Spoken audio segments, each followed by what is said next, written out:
ಕೆಲವು ದಿನೊಡ್ದುಂಬು ಪುತ್ತೂರು ತಾಲೂಕದ ದೇಂತಡ್ಕಡ್ ನಡತಿನ ಛತ್ರಪತಿ ಶಿವಾಜಿ ಮಹಾರಾಜರನ ಕಥಿತ ಪ್ರಸಂಗಗಳು ಅರ್ಥಪನ್ನಗ ಕಲಾವಿದರು ಗಣರಾಜ್ಯ ಭಟ್ರು ಪ್ರಧಾನಿ ನರೇಂದ್ರ ಮೋದಿಯರನ್ನ ಪುದರ್ದೆತ್ತಿದು ನರೇಂದ್ರನಂಚ ಕೇಸರಿ ಕೂಟ ಕಟ್ಟುಡು ಪಂಡನವು ಭಾರಿ ಓದಂಟಿಗೆ ಕಾರಣ ಆತು.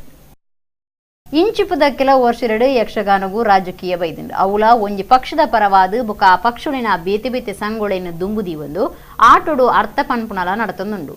ಇಂಚಿಪ ಪುತ್ತೂರ್ದ ದೇಂತಡ್ಕಡ್ ಛತ್ರಪತಿ ಶಿವಾಜಿ ಮಹಾರಾಜರನ ಕಥೆತ ಆಟೋಡು ರಾಮದಾಸನ ವೇಷಪಾಡ್ದಿನ ಕಲಾವಿದರು ಗಣರಾಜ ಭಟ್ರು ಬಡೆಕ್ಕಿಲ ಭಾರತದ ನಿರ್ಮಲಗಾದ ಈ ನರೇಂದ್ರನಂಚ ಕೇಸರಿ ಕೂಟ ಕಟ್ಟುಡು ರಾತ್ರಿದ ಪೊರ್ತುಡು ಪೆತ್ತೊಳಗೆ ಕಂಡುನಕ್ಲೆಗೆ ಪೆಟ್ಟುಪಾಡಿರೆ ಜಾಗರಣೆ ಉಂತುಡು ಐಕ್ ಜವನೇರ್ನ ಪಟ್ಲಂ ಕಟ್ಟುಡು ಜಾಗರಣ ವೇದಿಕೆದ ರೂಪುಡು ಕಟ್ಟುಡಾತನು ಶಿವಾಜಿಗೂ ಉಪದೇಶ ಮಲ್ತನವು ಭಾರಿ ಸುದ್ದಿ ಆತಂಡು ಜಾಲತಾನುಡು ಪದರ್ದುಂಡು.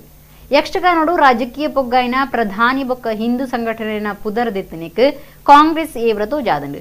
ಈ ಬಗೆಟ್ ಮಾಜಿ ಮಂತ್ರಿ ರಮನಾಥ್ ರೈ ಜಿಲ್ಲಾ ಎಸ್ಪಿಗೆ ಫೋನ್ ಮಲ್ತದು ಕ್ರಮದ ತೊನೆಯರೆಕ್ಕೆ ಎಂಡೊಂದಿರು. ಪುತ್ತೂರು ಪೊಲೀಸ್ ಸ್ಟೇಷನ್ಗೆ ಪೊಲೀಸರು ಗಣರಾಜ ಭಟ್ರೇನು ಲೆಪಡಾದು ಮುಚ್ಚಳಿಕೆ ಬರೆಪಾವಂದಿರು. ಕಲಾವಿದರೇನು ಪೊಲೀಸ್ ಸ್ಟೇಷನ್ಗೆ ಲೆಪಡಾಯನಿಕ್ ಹಿಂದೂ ಸಂಘಟನೆಲು ವಿರೋಧ ತೋಜಾದ.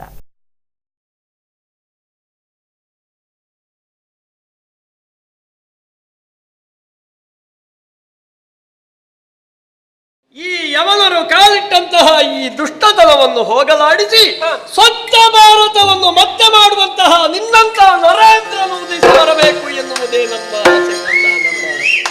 ಕೇವಲ 5 ವರ್ಷಗಳಲ್ಲ, ಮತ್ತೆ 5 ವರ್ಷಗಳು ಬಂದರೂ ಭಾರತವನ್ನು ಮತ್ತೆ ಸ್ವಚ್ಛ ಭಾರತ ಮಾಡುವುದಕ್ಕೆ ಕಷ್ಟ ಇದೆ. ಈವರೆಗೂ ಅಷ್ಟು ಹೊಲಸು ಮಾಡಿ ಹಾಕಿಯಾಗಿದೆ. ಅದನ್ನು ತೊಳೆದು ಗಂಗೆಯಲ್ಲಿ ಲೀನ ಮಾಡಬೇಕಾದರೆ ಅದಕ್ಕೆ ಇರುವುದು ತರುಣ ಪಡೆ ಮಾತ್ರ ಮಗನೇ, ತರುಣ ಪಡೆ ಮಾತ್ರ. ಕೇಸರಿ ತರುಣ ಪಡೆಗಳು ಒಂದೊಮ್ಮೆಗೆ ಎದ್ದದ್ದಾದರೆ ಖಂಡಿತವಾಗಿಯೂ ತಾಯಿ ಭಾರತಿಯನ್ನು ದಾಸ್ಯದ ಸಂಕಲೆಯಿಂದ ಬಿಡುಗಡೆ ಮಾಡುವುದಕ್ಕೆ ಸಾಧ್ಯ. ಮಗನೇ, ನೀನು ಒಂದು ಹೊಸ ತಂಡವನ್ನು ಕಟ್ಟಬೇಕಾಗಿದೆ. ಹೇಗೆ ಗೊತ್ತೋ?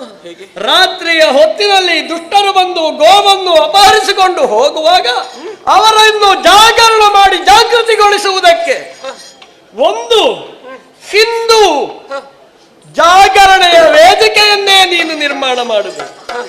ಅಷ್ಟೇ ಅಲ್ಲ, ಆ ಹುಲಿಗಳನ್ನು ಜೊತೆಗೂಡಿಸಿ ನೀನು ನಮ್ಮ ರಾಷ್ಟ್ರವನ್ನು ಕಾಪಾಡಬೇಕು.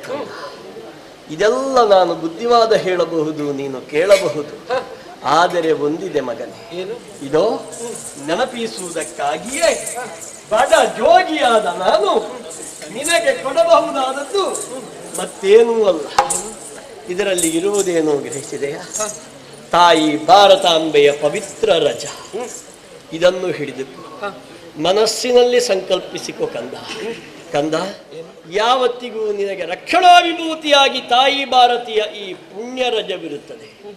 ಈ ಪುಣ್ಯ ರಜವನ್ನು ನೋಡಿದ ತಕ್ಷಣ ನಿನಗೆ ನನ್ನ ಮಾತು ನೆನಪಾಗಬೇಕು ಕಂದ.